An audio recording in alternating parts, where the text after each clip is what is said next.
Okay, but let's begin Okay. with talking about a year ago, almost a year ago, Yeah. right? Yeah. Certainly to the month. Take me back to May 28th. Where were you, and how did you hear about what happened?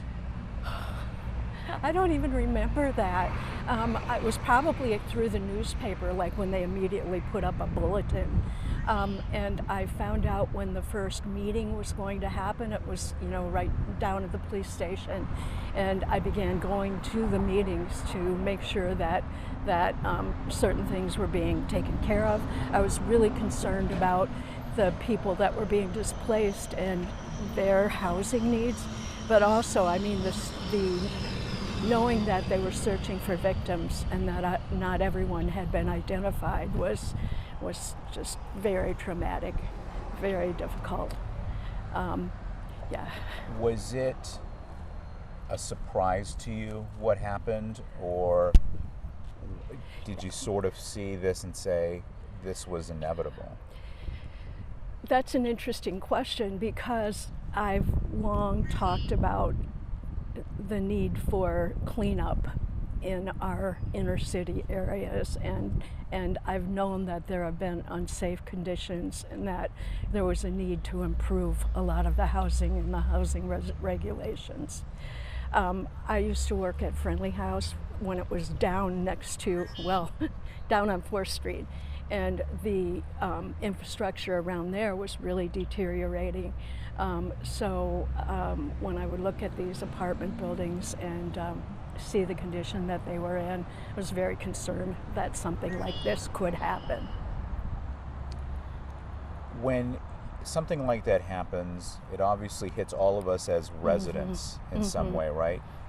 But then professionally, it will hit me as a journalist. Yeah. Did it hit you as a lawmaker? Absolutely. Tell me about that. Absolutely. It was like, okay, what can we do? What can we do at the state level? And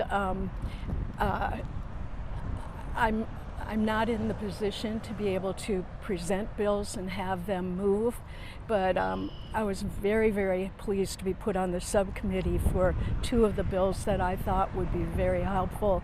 This is later, but the reason I was at the meetings was just to know what was being done, to know how people were going to be compensated and so on, that kind of thing.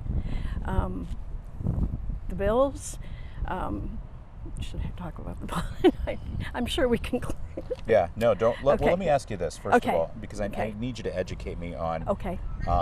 what can be done on a state level, because and I'm not an expert, but help me understand where the state comes in and where laws come in that affect counties and municipalities and building codes.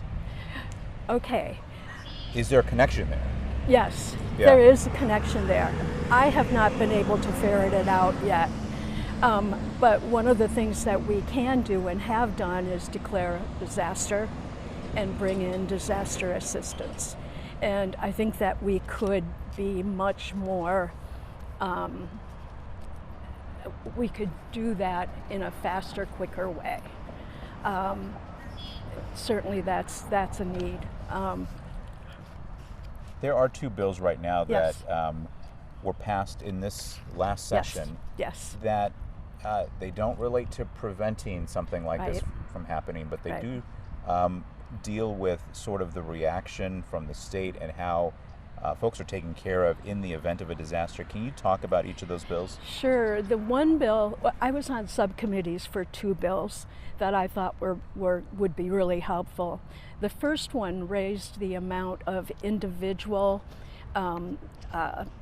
disaster help from $5,000 to $7,000 for people who made less than 200% of poverty. And that one I was really wanted to pass, and I hope that it will be signed by the governor. At the current time, it is waiting for her signature. So I was able to help shepherd that through committee and through our caucus and then on the floor of the House, and was very pleased when that went through.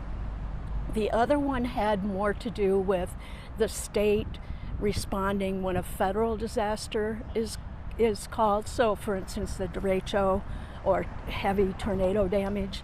And on that one, it set the amounts that the state could very quickly provide to help offset the damages and get in there to help people. So both of those, I think, are really good bills, and one is signed and one was waiting for the signature when at the time when we're talking. And there is another bill that has to do with open meetings. Yes. This one you'll need to explain to me. Okay. There's how this connects a little bit to, almost very directly to Yes. what we're talking about in this collapse. Yeah. Well, certainly there's been a lot of need for openness, and especially after the collapse. This is like, it's such a calamity, and people were angry and upset and wanted to express themselves and so on. But they also said that the city, for instance, was meeting without letting them in on it, and we've seen lots and lots of articles about that. This particular bill, originally it had a training piece that would require that all municipal and county employees be actually trained in what the open meetings law says, because a lot of people are confused about it. So that was taken out, but there are fines associated with breaking the open meetings laws, which I think are relevant, especially to this particular case. So it's kind of like, do it right, or you'll have to pay. Yeah, and what's interesting is when we asked Mayor Mattson to comment on this situation for this report, that's one of the things he talked about is transparency and open communication with the public. Yeah. So it's interesting how those two relate. I know we've talked about how, as a Democrat, you're in the minority, and it's very difficult to get things passed. Yeah. I also know that there are certain committees you're on and certain ones that you are not. But I do want to press you a little bit. Okay. When you go into the next legislative session, do you feel like perhaps there is something you can do that specifically addresses preventing things like this from happening? Because this has happened in your district, obviously a year ago. Yes. But you talked about the visibility you've had over the years to some of the infrastructure issues and some of the building issues.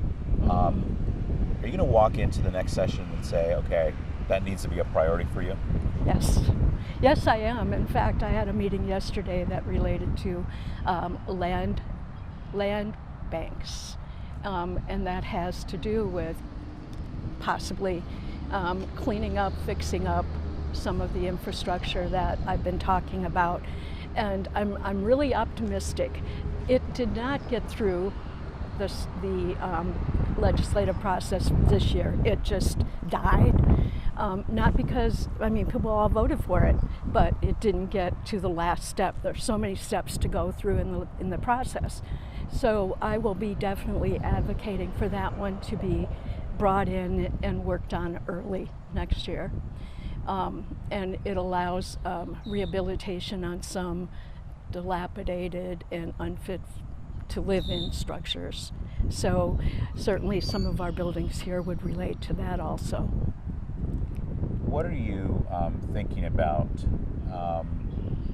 perhaps not necessarily from a legislative perspective, but a year later, as we stand literally just down the street from where all of this happened, is there anything that you think about? I don't want it to ever happen again. People should be safe, and people should have decent housing. And I think that's a huge issue. And if we don't have the possibility, the capability of doing that at the legislative level, or at the city level, or at the county level, there's definitely something wrong. We have to be able to assure our people that they will be safe in the houses that they're living in. And I know we've talked a lot in the legislature about the need for additional housing. A lot of the grants, and they certainly need it too, but we're being, a lot of the grants have gone to the small rural communities, and I've seen a lot of them and know that they have difficulties. I think we're starving some of our human needs, and housing, education, healthcare, mental health care are all human needs and really need to be addressed through the legislative process. And for me, that's far more important than a tax cut. All right, Representative Kurth, thank you for taking the time to chat with us. You're very welcome. Okay. Happy to.